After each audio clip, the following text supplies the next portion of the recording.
My name is Thomas Mongrazio with Parzival Plumbing, and we're here at a condo in Costa Mesa where there was repeated issues with drain stoppages.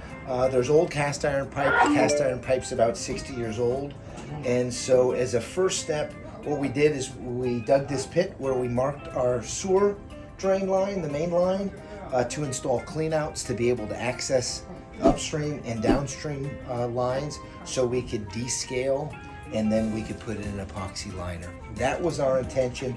Once we dug up, we couldn't get a good connection onto this cast iron pipe. It was just falling apart, and this can happen sometimes. So we had to let go of the plan of doing the descale upstream because we could have potentially collapsed our sewer line. And instead, what we're doing is we're bursting in a new sewer line from here in their patio, and then going through the garage, and then we'll come and take a look at the pit that our crew's making right now to pull a new line through.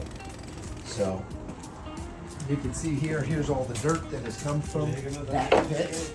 It was quite a big dig up, and here's our crew digging